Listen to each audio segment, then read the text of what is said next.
it going? Mm-hmm. All right. Hey, guys. Welcome to the Fuzzy Loaf Weekend Roundup show where we talk about all of this week's news and movies and TV, what we think about it, and just to educate the masses on the inner workings of some stuff. I'm Scott. With me, as always, is Matt. Yeah. And let's just get right into it. Matt, what do we got first in TV stuff to talk about? Okay, so we have two big topics for TV today. The first one is the Ben 10 reboot. I know nothing about the show. Basically, I never even watched it, not even an episode. So you're gonna have to lead this one. Okay, I got into Ben 10 when I was probably a little older than I should have to get into the show. Yeah. But then it grew with me because then it aged him up, and I really enjoyed it. It was basically like a superhero comic, but as on Cartoon Network. It was a TV show. And it started to develop interesting, it's like a comic book, superhero comic. It gets deeper into things, deeper into lore and stuff like that. And I started to really like it. Yeah. Even as I got older. Some people would be like, you're too old to be watching Ben 10. I'm like, yeah, you're probably right. Yeah. But it was still good. I like cartoons, obviously. So I'm actually kind of interested in the reboot because I want to see because I think Ben 10 started in 2006, 2007, the original series. Yeah. So that was a long enough time, 8 years or so, where a reboot of the show would be completely different. Mm-hmm. And the way the universe is set up in Ben 10, a reboot could make sense because they deal with multi-universes and stuff like that on the show, where it could just be like, oh, this is Earth 2 Ben 10, and not the main Earth one.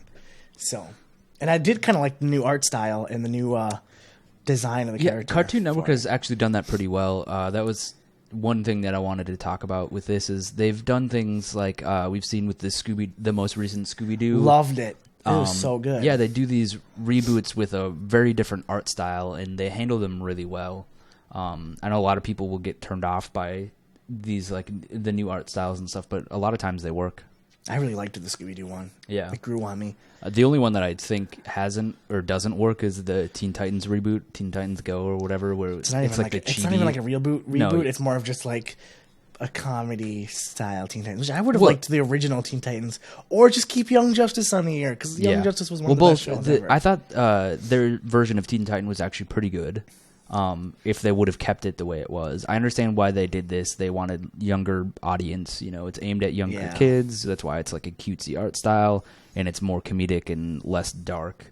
But I would have loved for them to split it off into two series. Have one aimed at teenagers and young adults, and have one aimed at little kids. Yeah. Yeah. There's just not. I just really wanted to talk about Ben 10 because I'm actually really excited about it. It sucks that I have to wait so long for it. Yeah, it's 2016, 2017. Yeah.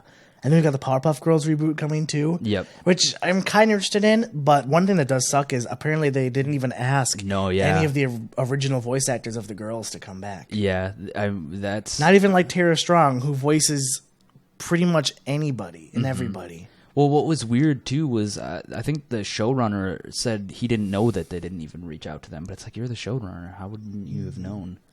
But they got Tom Kenny back to voice the narrator and the mayor. I don't know. It could just be the fact... Tom Kenny's a busy guy. Who did they got unknown voice actresses, or did they get, well-known I don't know who's even... I just know it's not the original. Because that could be one reason. Maybe they wanted to cut the cost of the show. Tom Kenny, while he appears in every episode... Yeah, but while he appears in every episode, he has probably the least amount of lines. He might talk for a minute per episode, if that.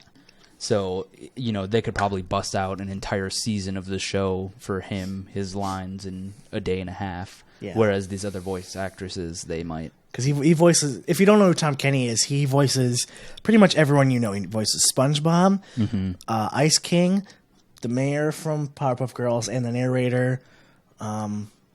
I'm drawing a blank. He voices so many other characters. Yeah, he does a lot of work, and maybe he wanted, instead of a bunch of money up front, maybe he wanted points on the back end for merchandising or something. You never know, because the way they do deals is it would be smart with something like that carries a lot of weight and a lot of merchandising weight. To get points on that instead of taking $1 million up front, you could be making 25, 30 millions on the back end. I am interested in it, and I will be watching the Powerpuff Girls too. Yeah, I am interested. I'll in probably it, and check it out too. The first episodes or so. When I wasn't into the Powerpuff Girls when I was younger, just because like it was really weird. It felt like it was supposed to be a girls' show, but then like when I actually watched it and sat down, I was like, okay, this is it's for anybody. It's a funny. I loved it as a kid. Take on a. I didn't get Cartoon Network till I was slightly older. Yeah. It was not available in where I lived for some reason. So, but yeah, that I grew to really like, because I'm a superhero nerd. That's my thing, is I love superheroes and stuff. Yeah, and that's what Powerpuff Girls was, and I loved it as a kid. It was so good. Yeah. So, let's talk about probably the biggest TV news that happened this week that came seemingly out of nowhere. Marvel just loves to do that. They love dropping these I thought it was fake scoops. at first. I clicked on like 10 different links, and then it was like I finally got... Directly from Marvel themselves. But like all of the links, for whatever reason, everybody was posting about it and didn't mention that it was a Marvel press release, and then I finally saw the Marvel press release, and I was like, oh my god, this is real. Yeah. I thought it was speculation again. No. Because there's a ton of speculation. Marvel loves to drop these things at like just the most random times. Like the Spider-Man thing came on like a Tuesday at like 10 o'clock at night. Like, what the fuck? Yeah, they love to surprise people. So if you don't know what we're talking about, Jon Bernthal, who played Shane on The Walking Dead. He was also on Wolf of Wall Street and in Fury. Yep. He has been cast as the Punisher in Daredevil Season 2, so the Marvel Netflix series. So, I mean, what do you think? Do you think this is a good cast fit? Yeah. He's good at playing that like psycho. Yeah, he's good at turning on a dime. Like he can get jacked. He's a good actor. Well, and he can get jacked, and he's a believable action. Like an action star. Like I could see him being that person. Yeah, totally. And what do you think about this character being in the show? Do you think it's going to help it or hurt it? Do you think this is going to be next season's villain, similar to Kingpin, or like anti-hero? Maybe not. There might be another villain too, but he might be one of them. I think with Punisher, though, it's good to have him on Daredevil because they have kind of the same goals, but extremely different means of achieving such. And the counterbalance of them, it kind of like Kingpin, except Punisher is basically just a murdering rampage. Yeah. And I think it's the clash is going to be really interesting to see. He might even be going after Daredevil. Yeah. Kind of like in the comics how he went after Spider-Man. Mm-hmm. There's been a lot of speculation. It makes more sense for the MCU for him to be going after Daredevil than for him to be going after Spider-Man. Yeah. Well, and because they tried Punisher on the big screen, it didn't really work. No, I think Punisher on Netflix is perfect. This will be like a backdoor pilot for him to get his own series. If not, I just want to, at least that we know that he exists in this world. Like I said, I hope that Marvel is planning on doing, I would love maybe like a 4 or maybe even a 2 episode where they're hour long each of like these smaller characters, and it's more like a contained storyline or something. Like a Marvel anthology. Yeah, we keep bringing that up, but I think that would work really well.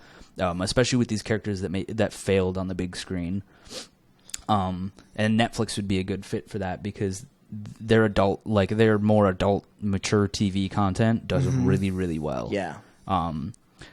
So this leads me to another thing.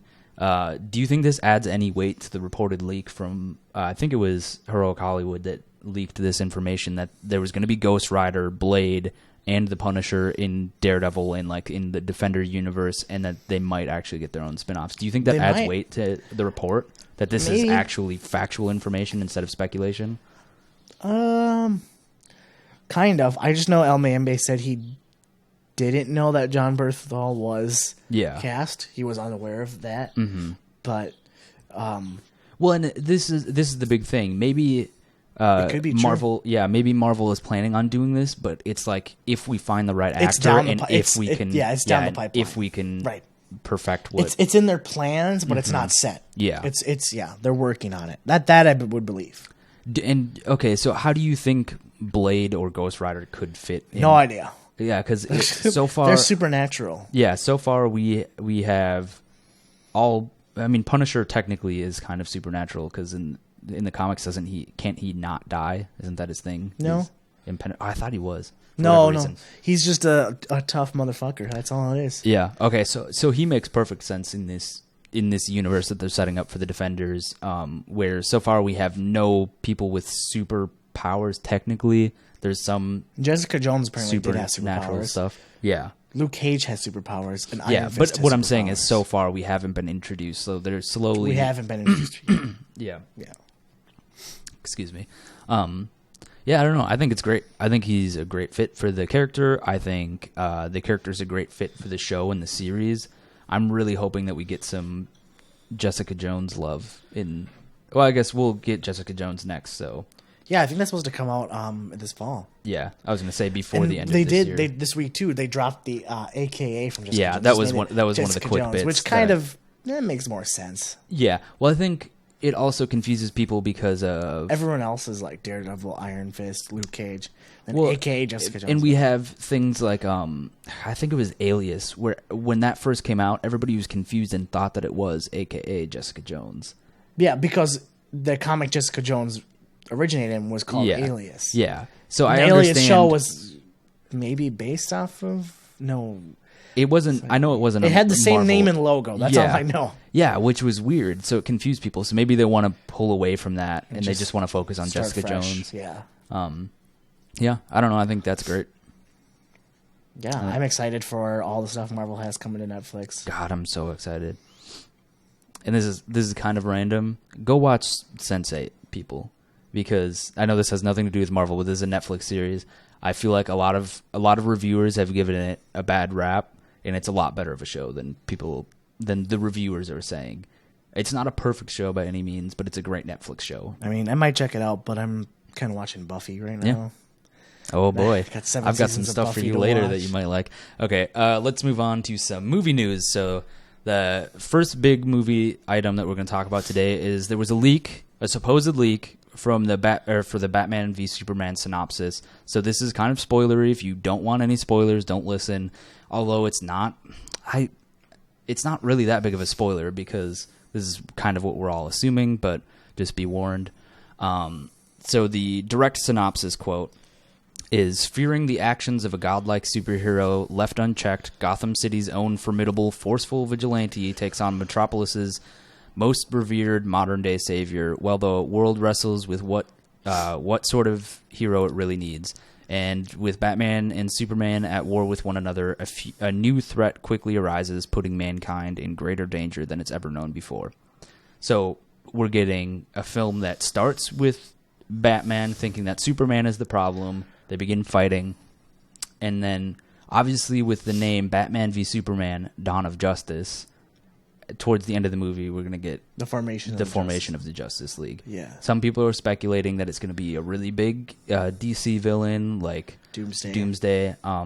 I don't know if it even has to be that big. It could just be... I would hope they would save Doomsday for later down the pipeline. Or it could just be the introduction of Doomsday, and they're like, shit, there's bigger stuff out there that we need to deal with than fighting I would each other. say don't introduce Doomsday until like Superman 3 or 4 when he has to kill Superman. Yeah. I don't think they're going to get that far with Superman. I think... Yeah, I was going to say, Superman will probably continue in the Justice League movies. It may appear in other movies. I don't think he's going to get another chance after Superman 2, unless Superman 2 does really, really well. Yeah. My thing with the synopsis is it makes me worried of this movie becoming a clusterfuck. Yeah, same with me. It sounds like too much. Yeah. It sounds... Which is kind of hypocritical because if you listen to like Civil War... Yeah, I was going to say, if you listen to the synopsis of like Age of Ultron...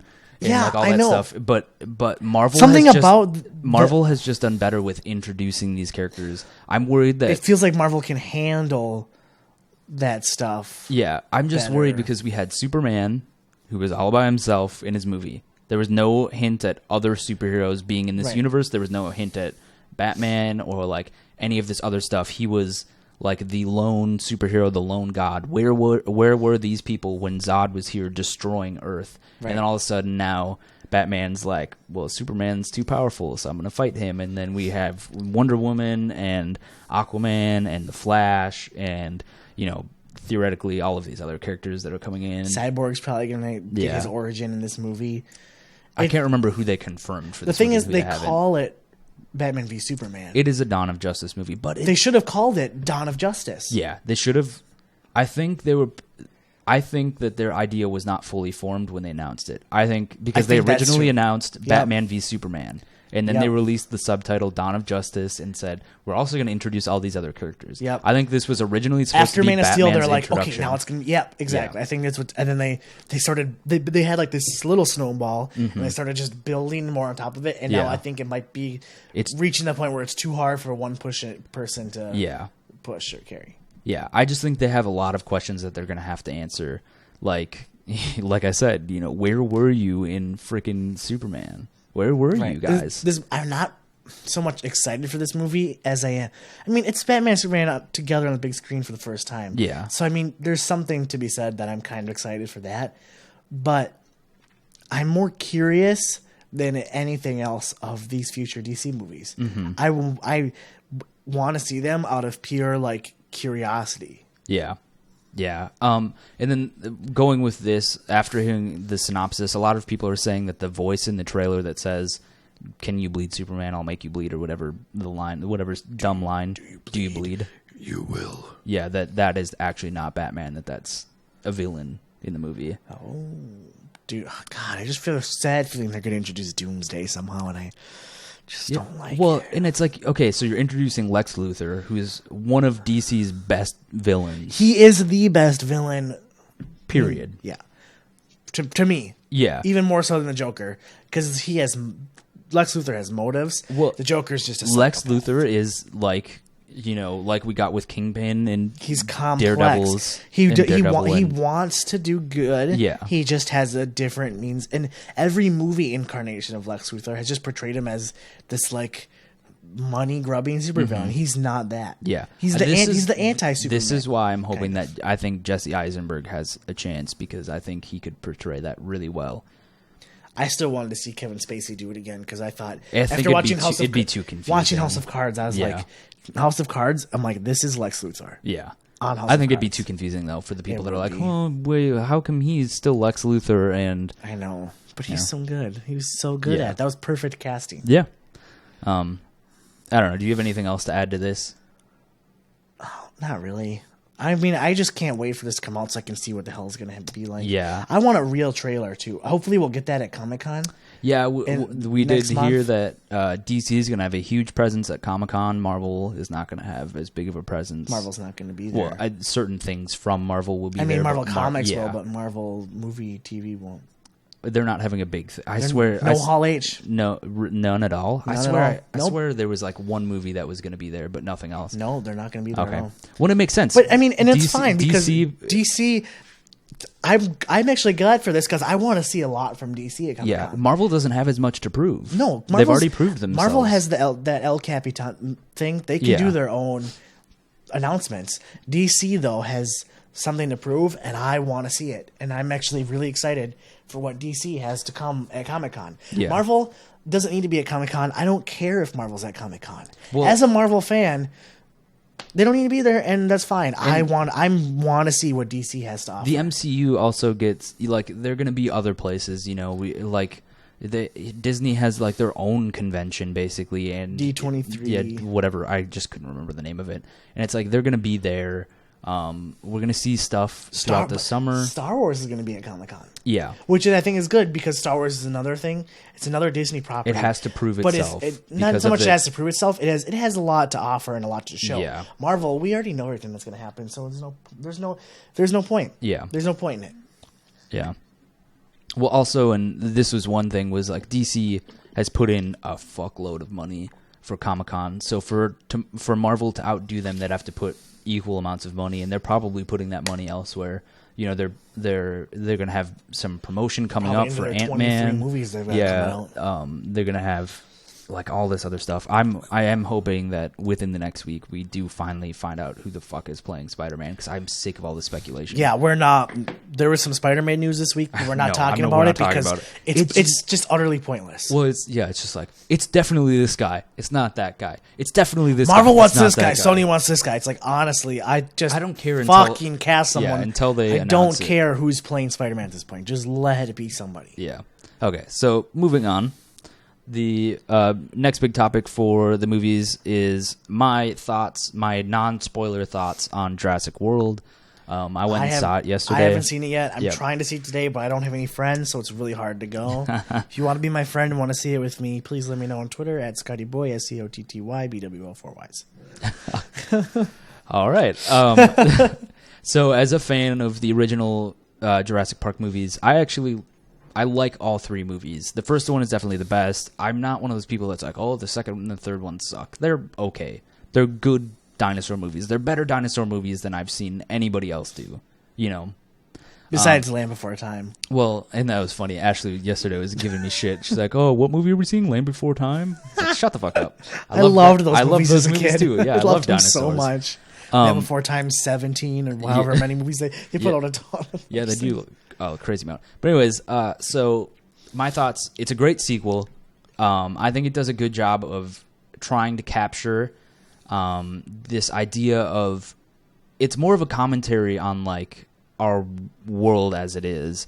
You know, our generation is attention deficit. You know, we're always on our phones.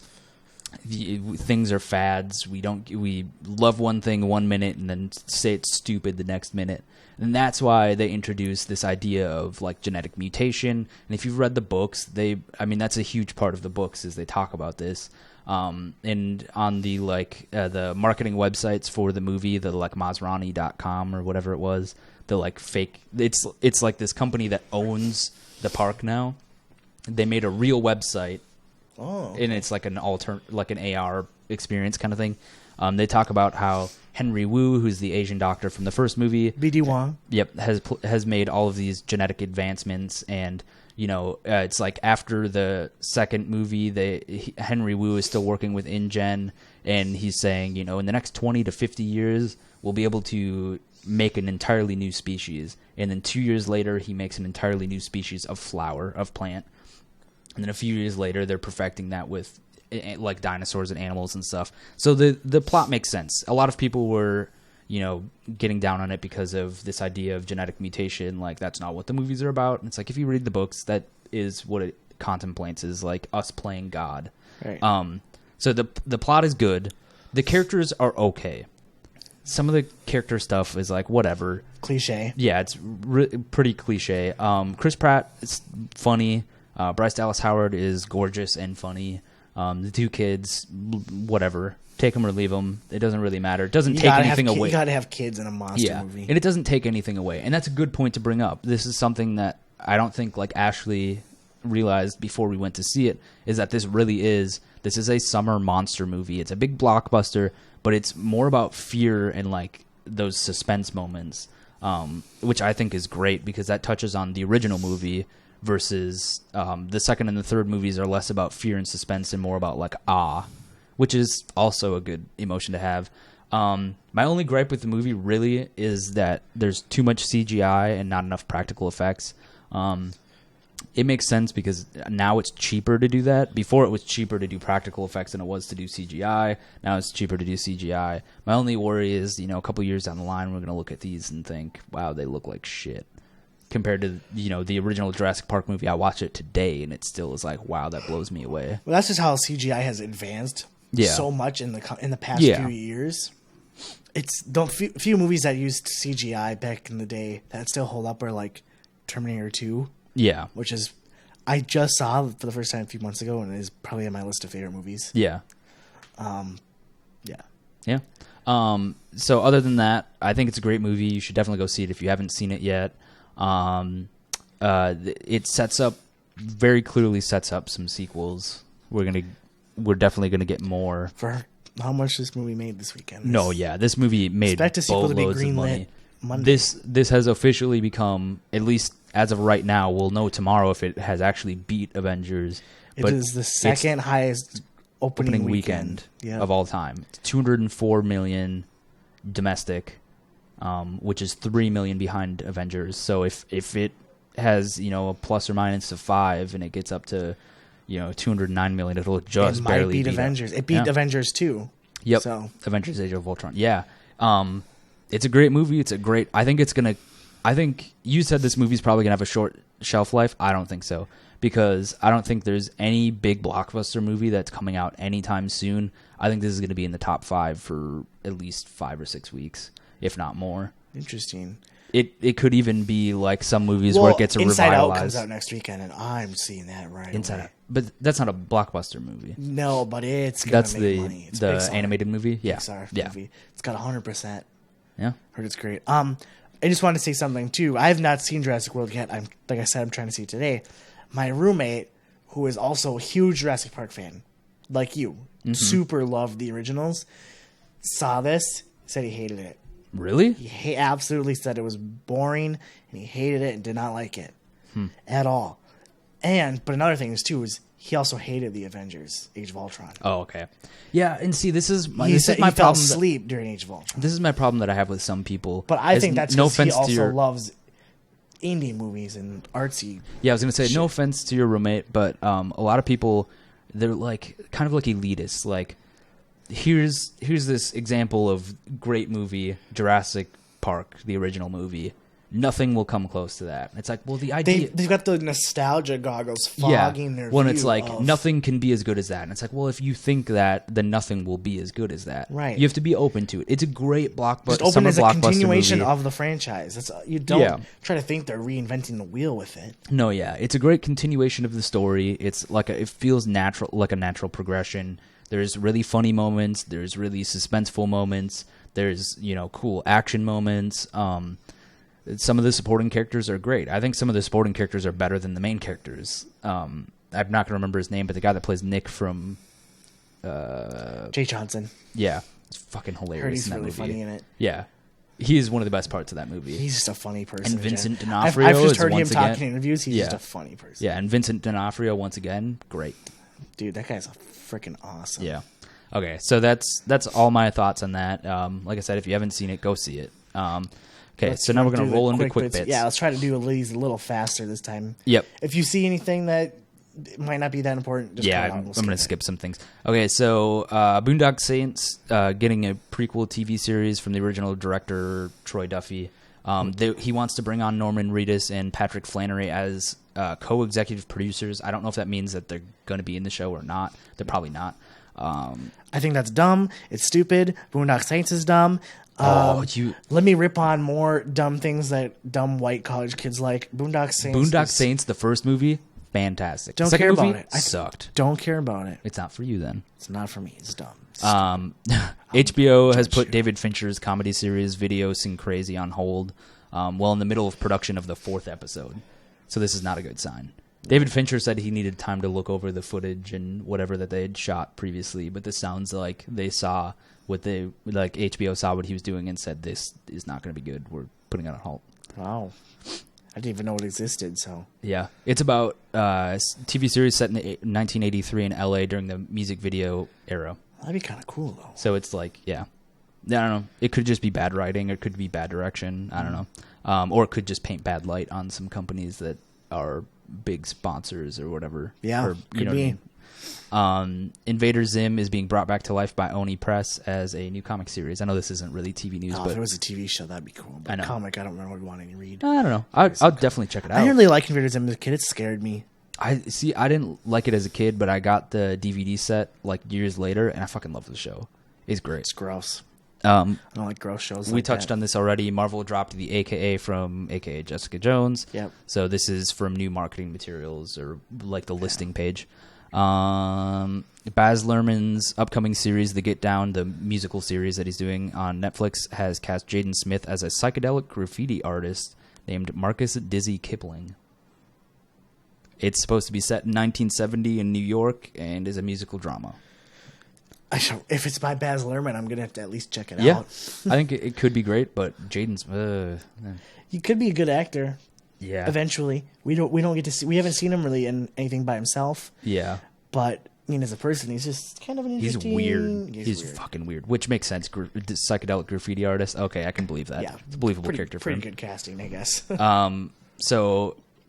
MTV Canada and T-Nick canceled Degrassi. Many people were sad, but be sad no more because Netflix is reviving the series.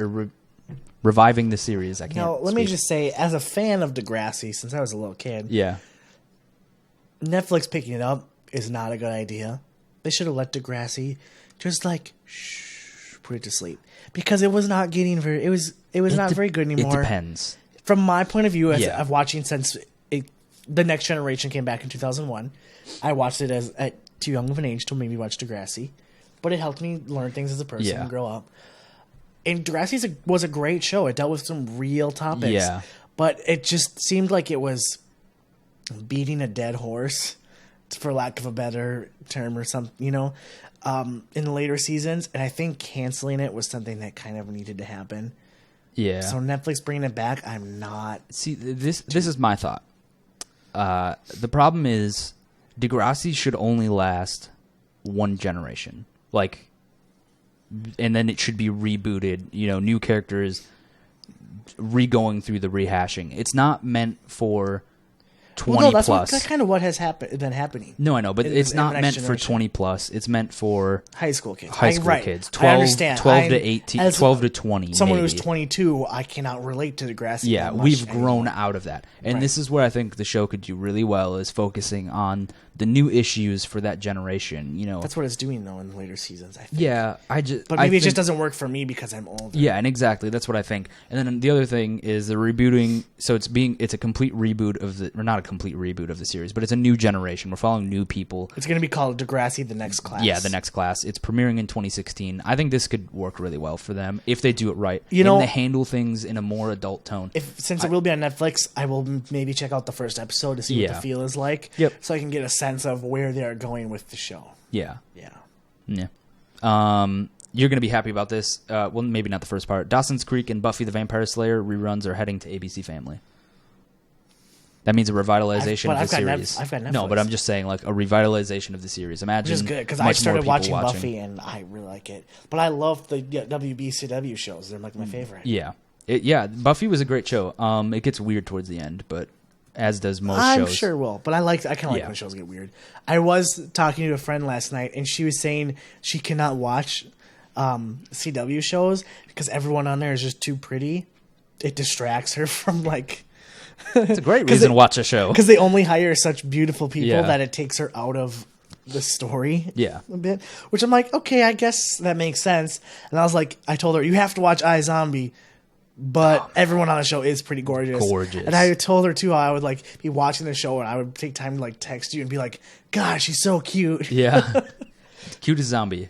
Hands down. Easily. Okay, so the last bit of TV news. So George R.R. Martin has announced that he's working on 3 new TV series as well as 3 low-budget films and 2 more Game of Thrones books. So 2 of the series for HBO, 1 for Cinemax, and then 3 low-budget films that are going to be on these paid-for services, whatever. So maybe Showtime or something like that, which is, I don't know. Kind of cool. I don't watch Game of Thrones, but I'll be interested in. Yeah, and who knows? Maybe this is he's branching out from just fantasy-type stuff. Maybe it's going to be more science fiction or something like that. If he can do, like, what he's done with Game of Thrones for sci-fi, which is a genre that I like, dude, I'm totally down for that. Yeah. So now we're moving on to the movie quick bits. The director of upcoming Power Rangers movie, Dean Israelite, has said in an interview with IGN that the movie will be more playful, or mature and playful, and will take a fun take on the material. I can't speak today. Is this Power Rangers? Power Rangers, yep. I like that a lot. Yep. As you can see, I've got my 20-year-old Power Rangers action figure right here. Mm-hmm. I was a huge fan of Power Rangers as a young child. Same with me. I think I had those exact ones. Yeah, I actually bought this on eBay after I had this one and I lost it at daycare. I think someone stole it. Yeah. And I found the same action figure on eBay recently. Yeah. And I rebought it to like try to reclaim that, and I'm so glad I did. But I would love to see like a mature but still playful Power Rangers. Yeah. Because I mean the concept is kind of goofy. You think about it. It's these teenage kids that get weird space powers, fight and mechas, like, but it's so out there. It could be trippy, cool, fun movie. Yeah. And then there's a little bit more. Heroic Hollywood is reporting that official casting has not yet commenced for Power Rangers, but Lionsgate is looking for unknown actors to portray the teen protagonist. Yeah. Which is a good bet. It'll keep the cost of the movies down. But I also think it's a good choice because a lot of times, like we always talk about, you get an actor that's really well known and they carry baggage with them. You think about their past roles. You think we talked about that with superhero characters. Yeah, I mean it's like with when people were saying, "Oh, Logan Lerman and Dylan O'Brien are up for the role of Spider-Man." People were saying, "Logan Lerman, I don't think he could be an action hero." And it's like, but this is what happens: is an actor plays one role, and then we get.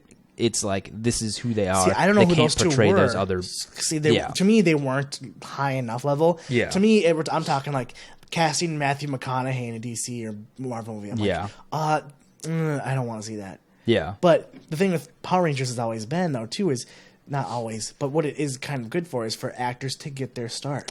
Like the girl from iZombie. Yeah, Rose McIver on iZombie started off as, I think she was like a pink Power Ranger or something. Something like that. So it's great. Yeah. Yeah. That's what I like to hear. I love hearing that studios are giving people younger, a chance. Unknown talent. Yeah. As long as there's their talent, they have, they don't need a name behind them. As long as they've got the skills to pay the bills. There have been more Suicide Squad set leaks again. Oh, Christ. Every week. Do we need to talk about this? A little bit. So we see Will Smith as Deadshot repelling a building. He looks great. His character model, I think so far of all the villains in Suicide Squad, he is the best looking one. His character looks I do like that Will Smith with a shaved head and the beard. Yeah. He looks badass. And then also we have Common, whose character has not yet been revealed. There's set photos of him, face tattoos, and a septum piercing. So more tattoos and shit. And a red goatee. People say he's playing the tattoo man. No, there's like a stupid name. Something Tiger. Oh, there's Bronze Tiger. Yeah, Bronze Tiger. Or I've heard people saying he could be playing the tattooed man. Yeah, I don't know. He's got the power to make his tattoos real. Can they get some freaking security on set? No because shit. There's not a single thing that... He said, we finished it, we're going dark now, you're not going to say anything. And the next day, there's like 3,000 more pictures. It's like, we're going to see the whole movie through behind, like... We're going to be able to reverse engineer the movie just from pictures. Christ. Okay, so some mild 007 Spectre spoilers. Not really. I hope they're really mild because I don't want to know much about this movie. This is something that people have already been rumoring and talking about. Okay. So it's Christoph Waltz, unrevealed character, is thought to be Spectre Overlord, which is Ernst Stravo Blofeld. We thought that since he was cast. Yeah. And so it's not that much of a spoiler, but while on set, there was some photos that were snagged of Christoph Waltz with what appeared to be CGI dots on his face. And if you don't know, Ernst Stravo Blofeld typically has like major scarring on his face and like really fucked up face. So that could be what they're doing. Shooting the movie with him actually there and then CGI scars? Yeah. Cheaper than prosthetics. Really? Yeah. Okay. Whatever. There can be. I mean, with a movie that size, it's probably easier to do it than having to, put... I mean, it depends on the type of scarring, too. Like, I mean, Two-Face in The Dark Knight, his was CG. Yeah, and it could be something that grotesque. So, yeah. All right. We'll skip that. So, we have official... Or no, this is reportedly still. Nothing's ever official. Chiwetel Ejiofor, I don't know. Pretty close. Pretty close. Is reportedly playing Baron Mordo, the villain in the upcoming Doctor Strange movie. So we knew that he was attached to the film, right? But we didn't know his character. Yeah, we didn't know who he was apparently it's going to be more complex. He'll be like an amalgam of other characters. He won't necessarily be the villain. Yeah. I'm just interested. Doctor Strange I know nothing about, really, so... Neither do I, and that's why I'm so excited to see this movie. I'm just curious to see it, yeah. Yeah, same with Black Panther for me. I know barely anything about Black Panther. So it's like I'm really excited for these movies coming up. These are the Marvel movies I'm most excited for, because I don't know much about any of them. Yeah, same with me. Don't really care about that. Hugh Jackman has made it clear that he's preparing to exit his role as Wolverine, and he made some comments that were kind of weird, saying that he's sure that 20th Century Fox has already recast for him. This is something that I wanted to bring up, or recast Wolverine, Logan in the series. This is something I wanted to bring up because I think that they should go the route of the comic of Marvel, and instead of replacing, the actor and getting a new Logan, they should replace replace Wolverine with a character that can kind of take his place, like X-23. X-23 Wolverine. That'd be great. Girl Wolverine. Yeah. Sign me up. Yeah. So because X-23, if you don't know who she is a younger female clone of Wolverine. Mm-hmm.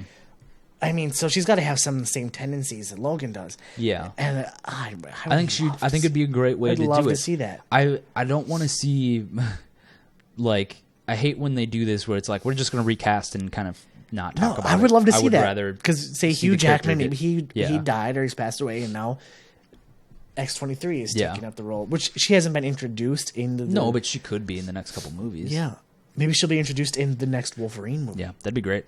Bryan Singer, who's the director of upcoming X-Men Apocalypse movie, has tweeted or Instagrammed some pictures for the Quicksilver scene that they're doing right now, and I think it looks great. I don't know if you saw it. Everything's sideways, and people are all on like cords, and it's up against a green screen. So I'm not really sure what they're doing. I'm actually really excited for Apocalypse. Like really, same with excited. me. And I'm really excited because Quicksilver was one of the best parts of Days of Future Past was one of my favorite movies that came out all last these ages and shit. All these words with times and it was my favorite, one of my favorite movies of last year. I saw it twice. It was great. I might have liked it more than Guardians of the Galaxy. Yeah. We'll skip some of this stuff. Vaughn has said in an interview with Yahoo Movies UK, Matthew Vaughn confirms that he is currently writing a script for Kingsman 2, stating that if it's good enough, he will break his own rule and do a sequel because he loves the characters in the world so much. Nice. So, I freaking love that. Yeah. Matthew Vaughn is one of my favorite directors right now. Mm-hmm. I love his style. I don't know if he's done a bad movie yet. No. Yeah. So I want to, and I do want to see that World of Kingsman. Because I want to know kind of what happened after if all the shit that went down in the first movie. Yeah, that movie was so good. So damn good. And it was a sleeper hit. That movie's reached one of my I can watch whenever all the time movies. God, which is so very funny and it's so good. Yeah. The action is great. I love the like kind of sped up action stuff that they did where it's like they shot at a lower or at a higher frame rate, so like lower speed, so it's shot in slow-mo kind of, and then they sped it up. That's so great. It works really well. Cinematography was really good. Okay, so this is something that I wanted to talk about a little bit. Tomorrowland is Disney's biggest flop since The Lone Ranger. So Tomorrowland lost Disney between $120 and $140 million, which is the biggest flop in Disney since 2003, which is The Lone Ranger that lost $190 million. The Lone Ranger did not come out in 2003. 2013. I'm dyslexic. That's fine. Are you really, though? No. I just misspoke. Oh, okay. So I wanted to talk about this because this is really bad news for new franchises for Disney. I don't think it's really bad news. I think it's really bad news. I just think Tomorrowland wasn't good. No. Neither was The Lone Ranger. Neither was Tron Legacy. Tron Legacy was okay. Tron Legacy made money. Yeah, but it was not. It wasn't that good. Yeah. Let's be honest. But this is where we're going to see... we have Star Wars, which is a Disney franchise, which is going to do really well. We have all the Marvel movies, which is a Disney franchise, which will do really well. And then we have like the area that we used to see, like Pirates of the Caribbean and stuff like that, where they would take chances on these movies that might not work, And I'm worried that we're not going to see very much from that anymore. I mean, we probably I don't really know where we're going to go from this. I just know this is not a hit to Disney, really. No, it makes so much money off all the other properties and stuff. Yeah, they made more than $1 billion off of Age of Ultron. I want to know is why this movie cost so damn much to make, though. For $150 million budget, George Clooney and all the other, and Hugh Laurie and the writers and the directors. I think it was more the back end, like paying people than it was anything else. And they put a lot of money into marketing. This movie was fucking But I didn't know what the movie was about. That's why I didn't want to see. I was nervous to see it. It's based off of a ride at Disneyland. But they didn't give really any plot, many plot details in the trailers and stuff. I didn't know what it was about. And then when I heard the reviews for the movie, I was like, you know what? I'm not going to go see it. Yeah. So... okay, so the next thing, Sony has snagged Bob's Burgers writers Lizzie and Wendy Molyneux for a second draft script for the all-female 21 Jump Street. So this is good news because we're getting more female writers working on it. I can't remember. From Bob's Burgers writers. I almost said great. Bob the Builder. Bob the Burgers. I can't remember who wrote the first script, but I know it was also. It was a Broad City writer. I can't remember who it was. Oh, okay. So that's great. great news for females. The female-led movie. Some people are saying that it's going to be the two females that we've seen in the movie, the Riri and the other girl. I can't remember their names, but I don't know. I don't really care. I don't know if I even want to see. I don't know if I want to. Okay, so I said I didn't want to see it. 22 Jump Street, because 21 Jump Street was great, but I didn't think they could recapture that. 22 Jump Street was actually great. So who knows? Maybe I do want to see a female-led movie, but right now I'm saying nah. But whatever. Not because females. Just because it's like, what else are we going to do? Yeah, they already did we're just redoing the first movie. It would have to have like... It has to be substantially maybe a different title. Yeah. Take place in the same world, have a different plot, and I'd be down for it. Yeah. Cover something else besides a made-up drug that looks like a poop or a smiley face or whatever it was the second time. So the next bit of news is, we already knew this. We're to no surprise of anybody. Pitch Perfect 3 has been greenlit and is already in the works. Kate Cannon is being brought on to write and direct. She wrote just write the third. Yeah, she wrote the first and second one. Yep. So this brings up something, because there was an article outlining the cost of the first movie was, I think, like only $20 million or something like that. It was like really, really low. The main actresses, Rebel Wilson only made like $100,000 on the first movie, but then in the second movie she made over $2 million. And the movie cost like $120 million to make, and it still beat that by a lot. The movie cost $120 million. Yeah, I'm pretty sure. I think it was something like that. It was no way. Yeah, it was like over $100 million. Look it up right now. Yeah, look it up to be positive. I swear I remember reading it was 120. So it was obviously, it cost a lot more, but it made a lot more money. So the worry is that everybody loves this movie or these movies because of the actresses that are in it. Like Anna Kendrick is great. The budget was $29 million, Matt. For the second movie? Yeah. What? Yep. I thought it was way more. There's nothing to it. Why would it cost that much money? Because of the actresses. They got paid substantially more this time. I mean, yeah, but they're not that big of stars where they have to get paid that much more. Whatever. So I was wrong. I was extremely wrong. But it made $259.7 million, so I mean, yeah, that's obviously got great for. But so for this third movie, now that the actresses have more bargaining weight, and they didn't sign a multi-movie deal. These have all been single movie deals, which means that every time they get to renegotiate. Yeah. So these characters that everybody loves that are played by Rebel Wilson and Anna Kendrick and Anna Camp and the one girl that I can never remember her name and I feel really bad, Bridget Snow? No, something Snow. Brittany Snow? Brittany Snow. If they come back at the studio and say, we want $20 million to make this movie, and the studio's like, well, we can't pay all five of you $20 million. That doesn't make sense for us. Then, I think one thing with this movie is they don't... I mean, apparently people want Rebel Wilson. Still, I haven't seen any of these Pitch Perfect movies. I don't really care. People say they need to have Rebel Wilson in the next one. They need to have Elizabeth Banks and John Michael Higgins. Yeah, Elizabeth Banks will be attached because I think she directed the first. She directed the second one. Yeah, so she'll be attached again. People say they don't really need Anna Kendrick or any of the other characters. Really, they could usher in new people. Well, and they very clearly set up the third movie to be an all-new cast. What they did with the second movie is the characters that moved on, they made cameos. So they were in the movie for 10, 15 minutes. Yeah. I don't know. I think the movies are funny. If you like pop music, you'd like the movie. It's funny. There's cute girls, and there's tons of pop music. I do like cute girls, pop music, and funny stuff. So yeah, maybe you should check them out. I just know the first one had puke jokes, and I don't do those. Oh God, I couldn't watch that scene. Nope. I was just like, oh my God. There was one in Spy too, and I literally had to close my eyes. I can't. I can do gore. I can do stuff like that. I could hardly handle the noise from the puke part. You do puke jokes. I can't do it. I can't. Yeah. So the last bit of movie news is a sad note. Lord of the Rings actor Christopher Lee dies at 93. So he died earlier this week. He was in a bunch of like horror movies and stuff like that. He played Dracula, Frankenstein's monster. He was Sauron. No, I can never remember. I can't remember which Saruman? one is which. Saruman or Sauron? I never saw Lord of the Rings. I am not a Lord of the Rings fan.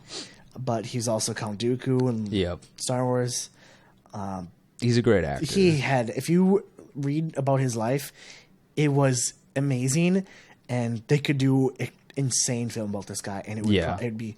He was also a heavy metal singer, and I didn't know that. Oh yeah, I think he had an album that just came out a couple of years ago too. Nice. Like he was big into heavy metal. He was an amazing person. Yeah. And he will be missed, but we thank him for everything that he did.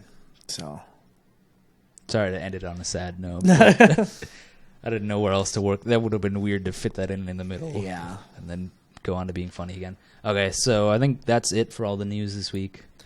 So, I mean, a lot of stuff that's not very big, but...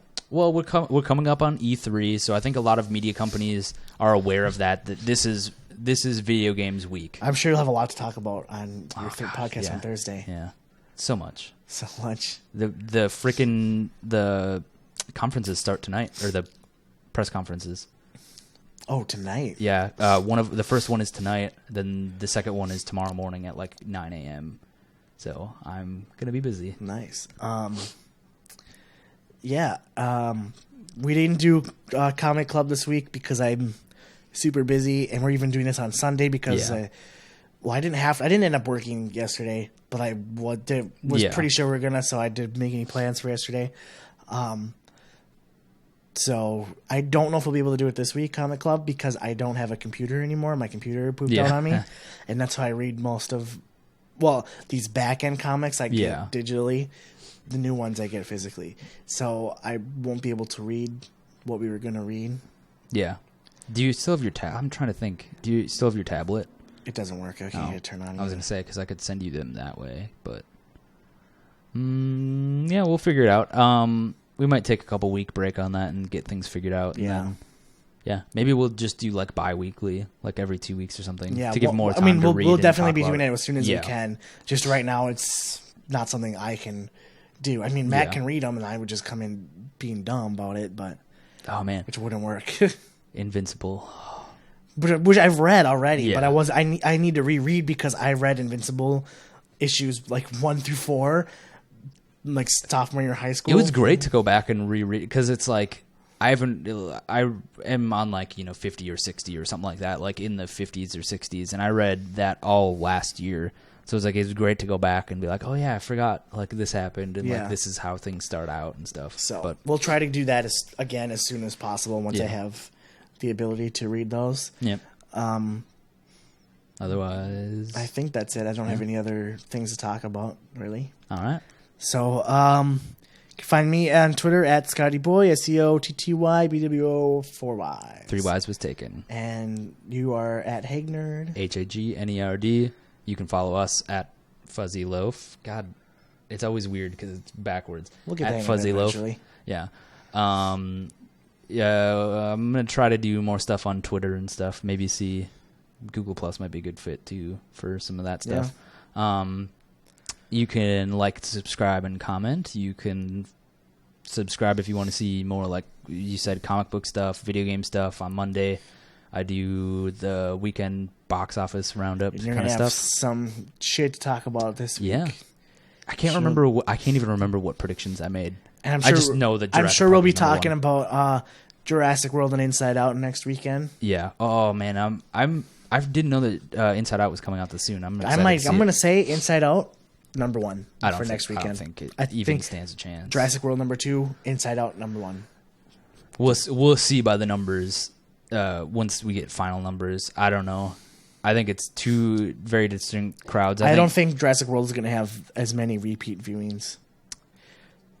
Plus, remember, Inside Out's going to bring in adults that love Pixar and kids. Yeah, I just don't think Inside Out stands to make 100,000. You mean 100 million? 100 million. God damn it. Numbers are things. Oh, it's going to make over 100 million. I mean opening weekend. Yeah. I don't think that's my prediction. Since I won't be on your show tomorrow. Yeah, it's not a midnight release kind of movie. It's not I don't know. So it's not. It would be a midnight release movie for me. If I could go to midnight releases. I don't think that's the common sentiment. I don't think that everybody's thinking that. I think because we're nerds and we like that kind of stuff, that's how we feel. But I think the general public, I bet you, if you asked most people our age, they wouldn't even know what Inside Out is. You'd ask them and they'd be like, what the fuck are you talking about? We'll see. Yeah. I hope so. I'm still calling it number 1. Maybe I'm wrong. Yeah. But I could be wrong too. I guessed 5 out of 5 one week and I don't think 0 out of 5 the next week. Yeah. You have to hone your skills. You'll get there. All right. Okay. That's it. Fuck it. We've just been babbling now.